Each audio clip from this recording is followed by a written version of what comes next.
welcome back to the Trauma Therapist Podcast. My name is Guy McPherson. My mission is to help trauma therapists be their incredible selves, to be human, to be real, not just a clinician. I'm a big believer in who we are is more important than what we know, and this requires cultivating authenticity, genuineness, and vulnerability, and that requires intention. You can learn more about my courses and workshops by going to thetraumatherapistproject.com. That's thetraumatherapistproject.com. Let's get started. All right, so 5, 4, 3, 2, 1. All right, folks, welcome back to the podcast. I am very excited to have as my guest today, Bob Stark. Bob, welcome to the podcast. Thank you very much for having me. You are welcome. So Bob lives off-grid in rural Alaska with his wife and daughters, where they own and operate a small farm named Secret Garden, Alaska. He joined the Army at 17 and parachuted into Iraq during the 2003 invasion. He was the first in his family to graduate high school and college. Bob, welcome.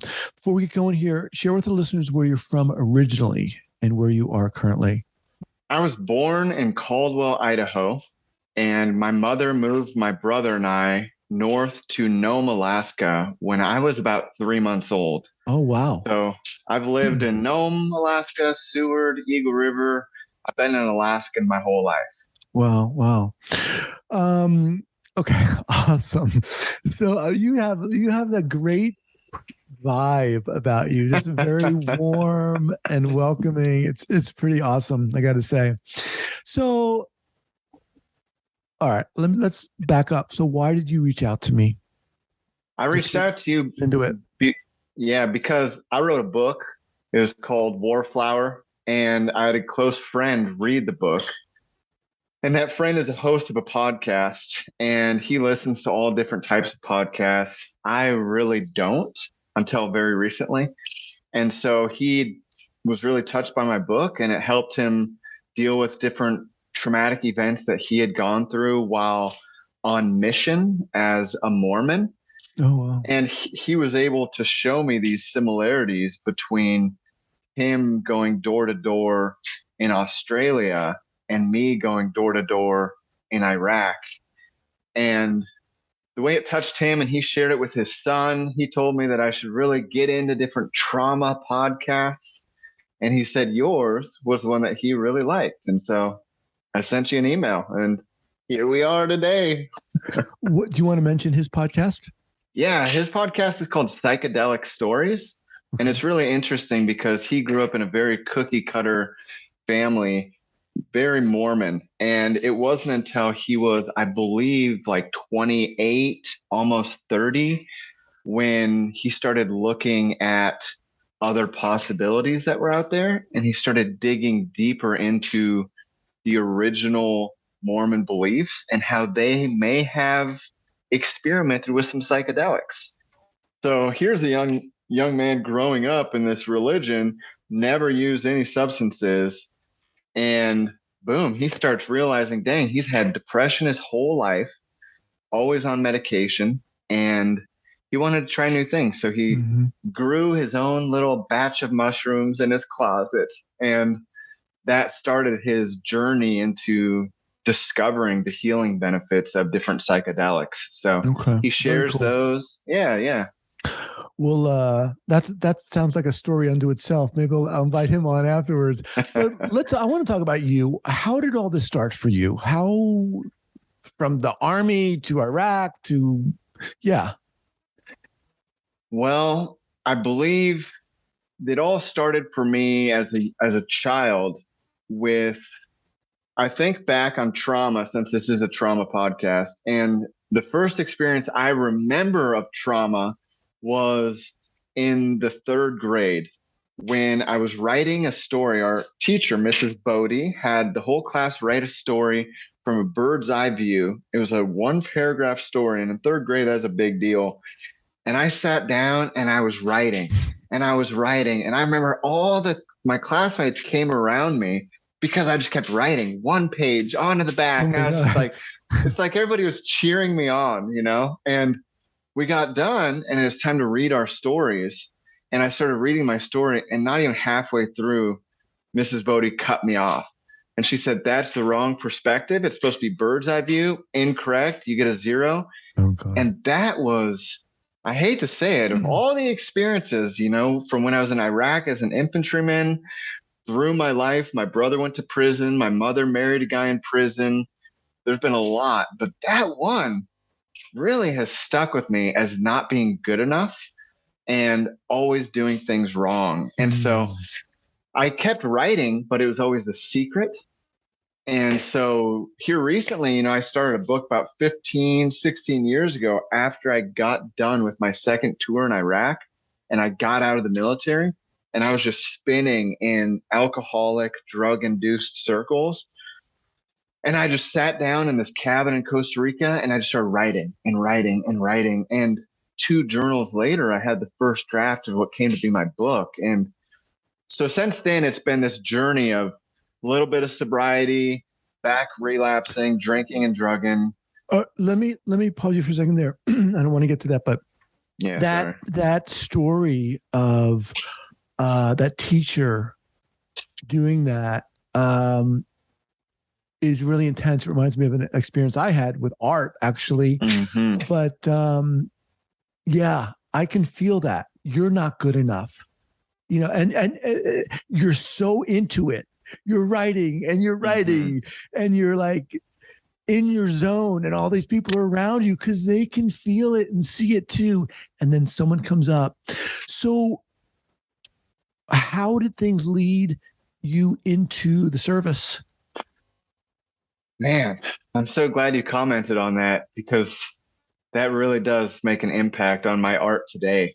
I have people who tell me, you're a musician, you're an artist, this and that. I'm like, no, I'm not. I'm a practical man, because still that weighs on me. But yeah, it led me into the service because I was getting ready to graduate high school in Seward, Alaska, and I had nothing going for me.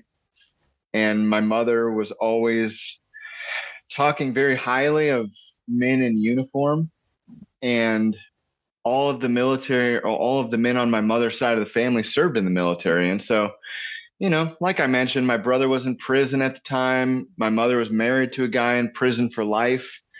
And I was like, I just need to get out of here and start somewhere new and build some confidence and to quit drinking and just freaking being so crazy. I thought I was going to end up in prison. So where was your dad? I don't know. Okay. Yeah, I didn't know at the time. I mean, I came to learn later that he had lived basically in the woods outside of Corvallis, Bend, Oregon area for like 20 years. So he was kind of a homeless guy, I guess is what you'd call it. So yeah, we didn't talk during that time. I didn't meet him until I was 25. But so I joined the Army, 5 days or 3 days after high school. I shipped out and I was trained in Fort Benning, Georgia. And then boom, I was in Italy. And within 3 months of being there, we were parachuting into northern Iraq. And then the journey began. What happened? Oh, just, we were basically the patrolling guys, we were always in front of everybody, patrolled door to door, patrolling the streets, setting ambushes, getting in fights, doing things that were very less than honorable. Fights meaning fist fights or gunfights? No, gunfights, as in, they blow us up and next thing you know, we're shooting at each other and that deal. So and so that led to more experiences of not so much pride, which I'd hoped to join and receive or earn. It was more of boom, now I'm out of the Army 4.5 years later, have terrorized people, innocent people in their homes. I have a divorce under my belt and I'm still an alcoholic who's depressed. And so it didn't do for me what I had hoped it did. Wow. When you were in the service, what was that like for you? I mean, aside from it sounds horrific. Did you thrive on the camaraderie? Did you? Yeah. Definitely. I'm glad you bring that up because it's easy for me, speaking of trauma, to look at all that negative. But the truth is that it did so much good for me Mm-hmm. joining the army because I had no structure before. I really had no discipline. And I had never really known a tight brotherhood like I did while I was there. And so it did so much for those aspects of me and to give me some purpose. And so when I got out, after I got through some of those different challenges, I was able and still today to like wake up at a certain time, make my bed, Mm-hmm. go to work, get those regimes, if you will, into place. So it did a lot of Mm-hmm. good, man. So you were in there 4 years, Yeah. 2 tours in Iraq. What happens when you get out? Where do you go? How are you? Yeah. Yeah. I got out in from Fort Campbell, Kentucky. And, I returned from Iraq 2 weeks prior. So boom, I'm back. I'm on the street and I'm alone. And I remember nobody would answer my texts or my calls. I was just like, I didn't know what to do, where to go. I had money in the bank and I just started driving from Fort Campbell, Kentucky, west to visit my mother in Arizona. We went on a road trip together.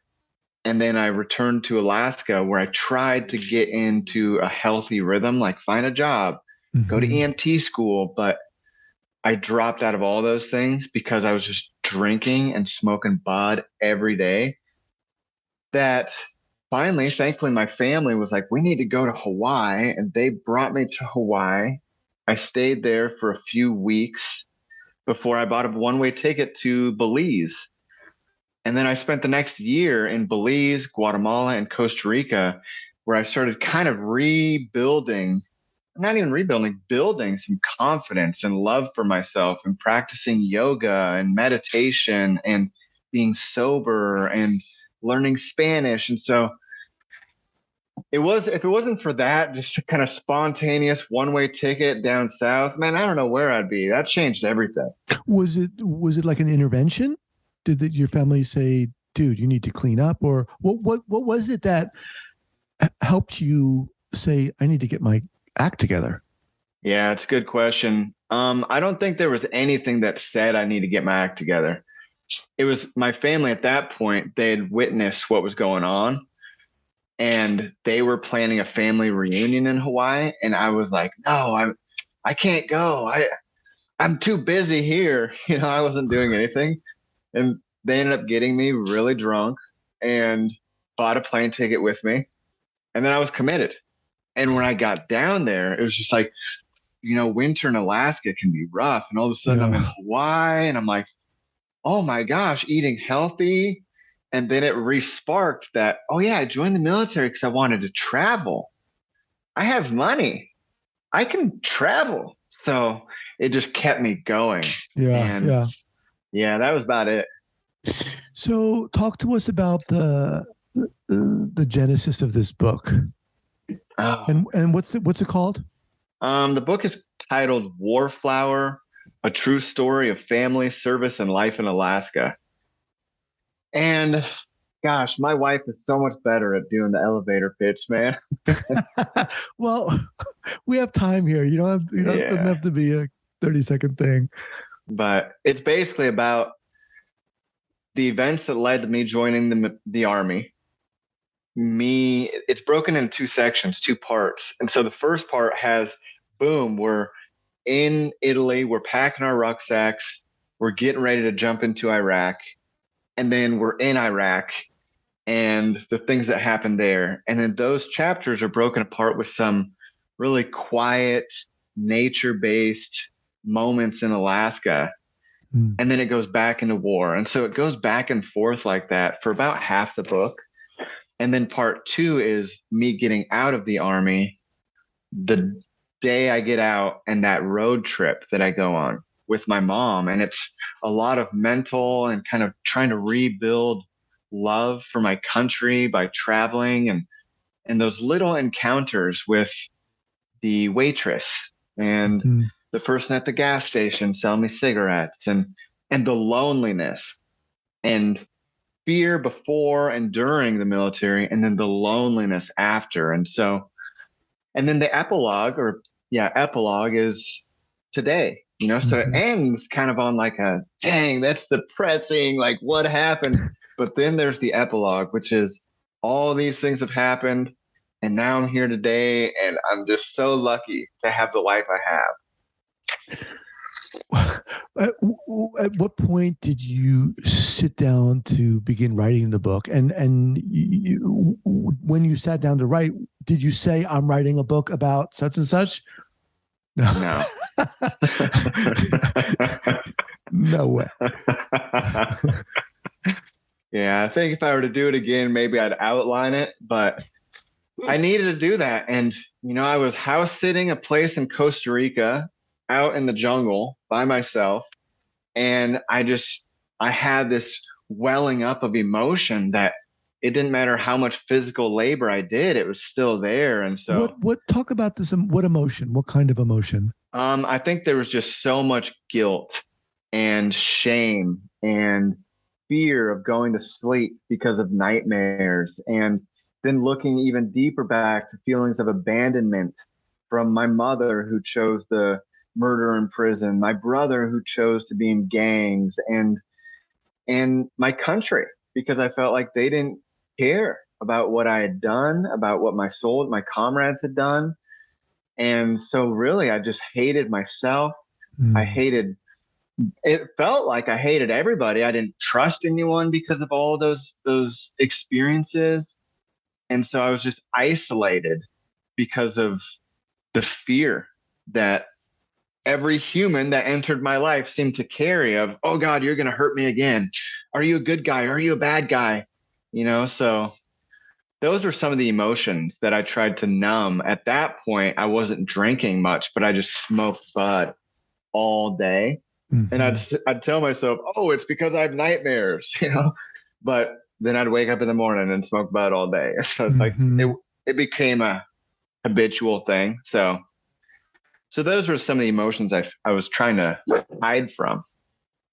How did you work through, and how are you working through all of these emotions now? Gosh, at that point, it was starting to write. I didn't know what I was writing. Cut it out. I didn't know what I was writing. I just knew that I had to write. And once I put pen to paper, I was that boy in third grade again who wasn't thinking about anything besides my pen flowing.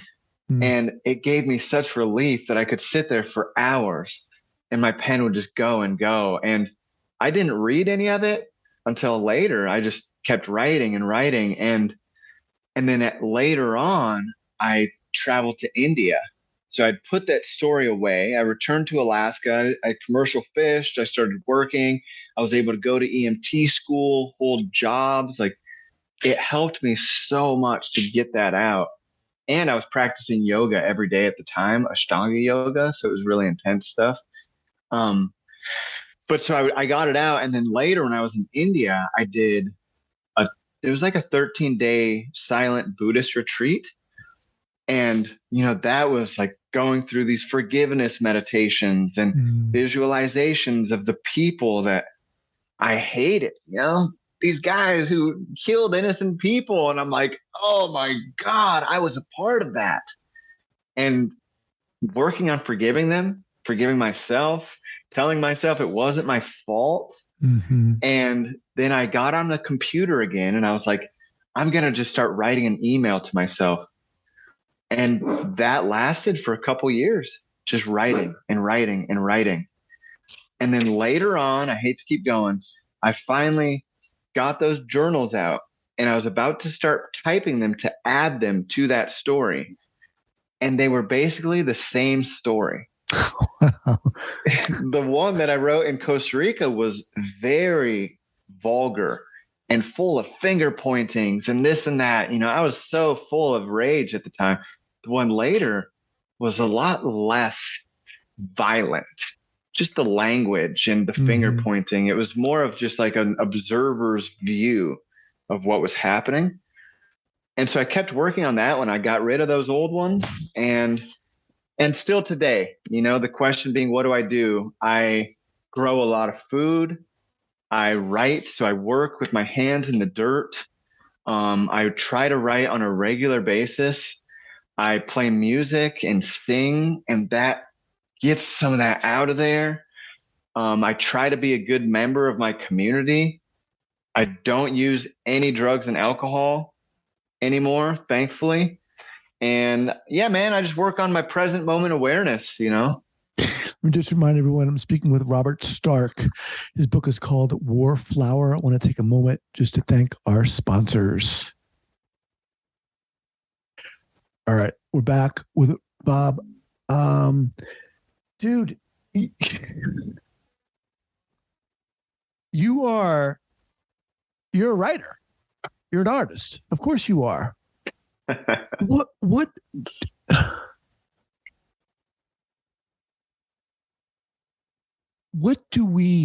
does the culture need to hear about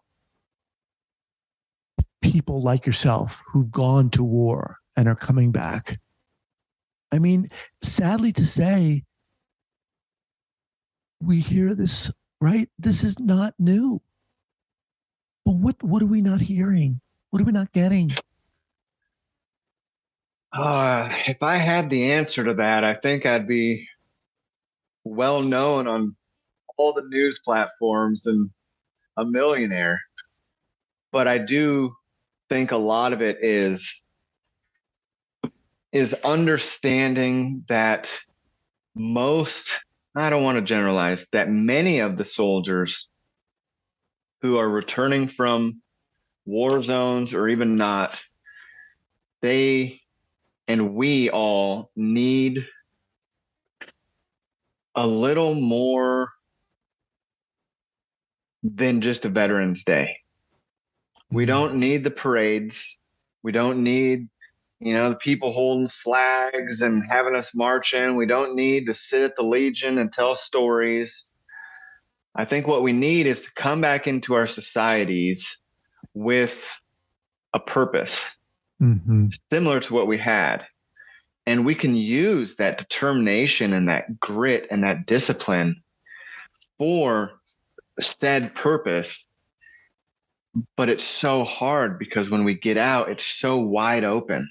It's like, oh, you got money for college, but you've got all this violence that you've gone through and that you still see people like. And so, I wish there were, as they say in the healthcare world, like a warm handoff. And I know they're doing some of those things today, right. But, to be someone there to greet the soldier who gets out and have a team of people that are like, here, let me help you with this and that. Right. And yeah, that we did go through some violent stuff, man. I think people see that on the movies and they think like, oh yeah, that happened to whatever, that Chris Kyle, but it's just for the snipers or it's just the Rangers.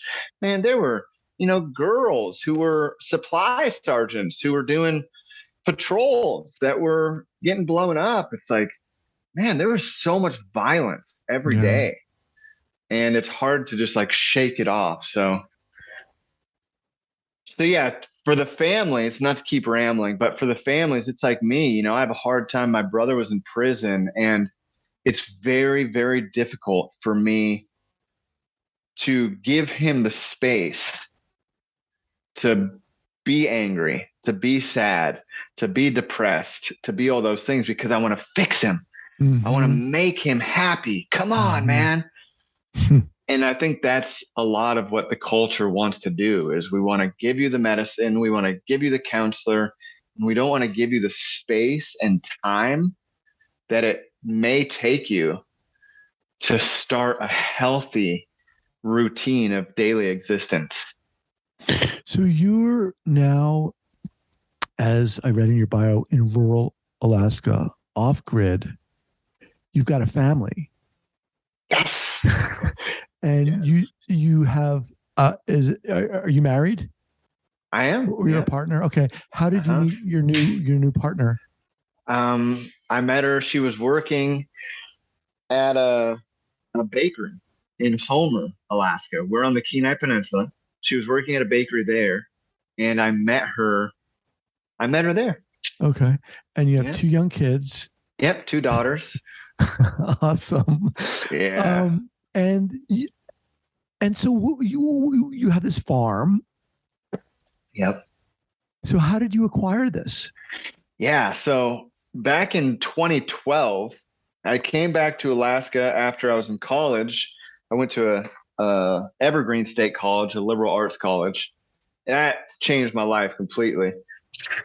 But either way, I returned home. I still had some money saved, and I wanted to buy a piece of property because I had the dream of a family farm. And where I was living in Seward, Alaska, there wasn't much for property. You could buy like a 1/4 acre, but it was all really expensive. It wasn't good soil, not good sunlight, blah, blah, blah. And I was looking around the peninsula because I love it on the peninsula. And I found this unfinished house on 20 acres off grid. So I say rural, we are on the road system. But if you were to drive out here, you'd think, does anybody live out here? Right. And so, the price was right at the time. I was able to do for sale by owner financing. So I put the money down, and in 2012, moved out here with my brother, and we started the journey of learning how to build and maintain a house and start a farm. And so it's been a slow going process. And I tell my wife all the time that, before she came into the picture, I didn't have any solar panels. I didn't have any batteries. I was just a guy with a headlamp, a couple candles, and it was quiet out here. When I asked her to marry me, she said, yeah, only if we get a refrigerator. Oh my God. So you said you're new to podcasts. This is. Oh yeah. What do you want? Who's the book for? First and foremost, the book was for me. And now I've been so surprised, man, because ever since it's come out, I've had 90-plus-year-old women reading it and commenting to me on how much it helped them to understand the men in their life and the boys and their emotions, and that they've bought it for their 90-year-old friends. And then I've had 20 and down 16. I had my 13-year-old niece read it. And she said, similar things. Oh my God, I can't believe that our family has done all this stuff, and that you, my happy uncle, that's what she calls me, has been through this stuff. And so, I think more than anyone, it would be for veterans and their families, anyone who's been touched by people going to war and what they've gone through. But I think it could also very much be for my counselor who read it and told me, oh my God, this has helped me to understand more of what all of you vets don't talk about. And so I don't mean to say it's this broad book, but when I was told to put it into this genre, what's the audience, is really hard for me to narrow down the audience. So you've been through a hell of a lot in your life. You've been through what I think a lot of people would say, a lot of traumatic experiences. Was that difficult for you to say, to recognize, to own, this was traumatic to me? Talk about that. What a great question. Yeah, certainly. I was diagnosed with post-traumatic stress disorder maybe 10 years ago, 8 years ago. I don't remember when. And I was seeing it as a conspiracy at the time. I saw it as the government is going to just give me this check and diagnose me and try to give me medication just so I would isolate and shut up and never tell anybody about things that happened. And so that's what I did. I did that for years. Mm. And then I ended up getting a counselor. And man, bless this lady's heart. Whew. I got her. Her name was Kim down here in the Nilchik area. And she really convinced me. She told me, thank God her husband was an AA and I was not. I was a non-drinker at the time, but I wasn't in any kind of recovery or anything like that. And she asked me to tell her one story. And I told her one story. And it wasn't even like the most violent story. It was just one story I thought was like a normal everyday thing when we were over there. And she looked at me afterwards with tears in her eyes and she said, Bob, if the ordinary American would have gone through something like that, you know how that would affect them? She said, all of you guys come back from Vietnam, Korea, Iraq, Afghanistan, Grenada, all these places, and you have so many stories just like that one. But you know what all of you veterans say? I was like, what's that, Kim? She said, you guys all say that the other guy had it worse. Help the other guy. Mm-hmm. Help him. And the sooner you accept that you've got post-traumatic stress disorder, the easier your life's going to be. And I remember going home from that being like, she doesn't know what she's talking about. I don't have no PTSD, just like. And then over the coming weeks, I started really ruminating on that and looking at some of those experiences that I'd written down and realizing, maybe all these symptoms that I've got are from those experiences. Mm-hmm. I'm not just like damaged goods. Like there's a reason that I am acting in this way. And so that really was the beginning of me starting to recognize some of those triggers that were coming, some of my actions, ways to have better self-care, if that's what we call it, and to maintain a healthy mind, body, and connection with my spiritual guide, whatever you want to say. And those have helped me tremendously. Oh. But it took accepting. Yeah. Yeah. Man, you are so inspiring, Bob. Really. Yeah, you are. No. Yeah, you are. Yeah, you're just a little bit. Really, no, it's incredible to listen to what you've been through and to how you worked through it. And it obviously wasn't easy, and I don't expect it to be at all. But I think it takes a lot of guts to come on a podcast like this and share your guts, share your soul, and to write about it. I really appreciate it. I think you're going to have you're welcome. I think you're going to have a big impact on a lot of people, and I'd love to have you back, so hopefully this won't be your first time on a podcast. You definitely come back on this one. Where can people learn about the book?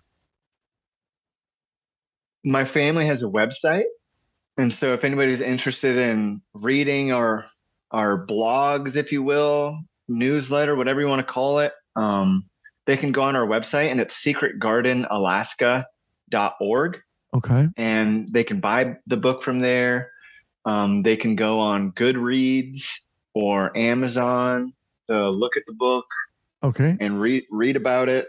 They could order it from different small Alaskan companies, bookstores, and support the little guy.